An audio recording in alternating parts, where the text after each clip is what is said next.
आप सभी ने अजय देवगन की फिल्म दृश्यम तो सभी ने देखी होगी, लेकिन उस फिल्म को रियल लाइफ में किसी ने सच कर दिखाया। असमोली इलाके के मल्लूपुरा गांव के जंगलों के पास एक ईंट भट्टे से एक जली हुई लाश और एक मोटरसाइकिल बरामद हुई थी।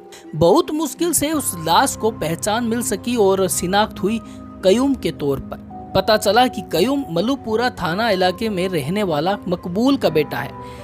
थोड़ी छानबीन हुई तो कयूम की गुमशुदगी की रिपोर्ट भी पुलिस को मिल गई, जो उसके भाई सयूम की तरफ से लिखवाई गई थी। रिपोर्ट के मुताबिक 1 अप्रैल से ही कयूब घर से नहीं लौटा था। 1 तारीख को कयूब अपने घर से कोर्ट गया था। कोर्ट में तारीख थी, लेकिन जब पुलिस ने रिपोर्ट को गौर से देखा तो उसने 3 लोगों का नाम भी सामने आया, जिनके खिलाफ कयूम को हत्या के बाद जला डालने का इल्जाम भी लगाया गया था। ये नाम थे इमरान, रिजवान और मजाद। शिकायत के मुताबिक ये तीनों ही कयूम को बुलाकर ले गए और हत्या के बाद उसकी लाश को जला दिया। पुलिस ने शव को कब्जे में लेने के बाद उसका पोस्टमार्टम करवाया और धारा 302 और 201 के तहत जांच पड़ताल शुरू की। पोस्टमार्टम रिपोर्ट से ये भी बात साफ हो गई कि हत्या जलाने से नहीं बल्कि गला दबाने से हुई है। मरने के बाद भी लाश को जलाने की कोशिश की गई। पुलिस ने जिन 3 लोगों का नाम शिकायत में लिखा हुआ था उन्हें भी हिरासत में लेकर पूछताछ की, लेकिन कुछ पल्ले नहीं पड़ा। इसके बाद पुलिस इलेक्ट्रॉनिक्स सर्वेलेंस के जरिए कातिल की तलाश में जुट गई। पुलिस को न तो कोई सुराग मिल रहा था और न ही कोई चश्मदीद गवाह। पुलिस ने कयूब के मोबाइल को ट्रैकिंग पर लगाया और उसके जरिए तलाश शुरू की गई और यही से शुरू हुआ ऑपरेशन त्रिनेत्र।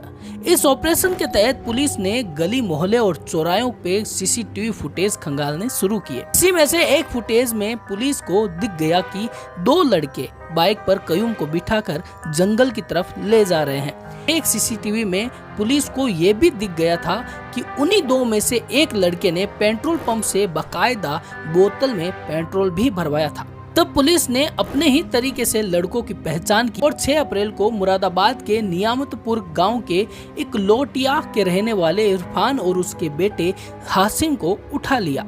शुरू में तो दोनों ने पुलिस को कुछ नहीं बताया, लेकिन जब पुलिस ने सख्ती दिखाई तो दोनों ने सब कुछ कबूल कर लिया।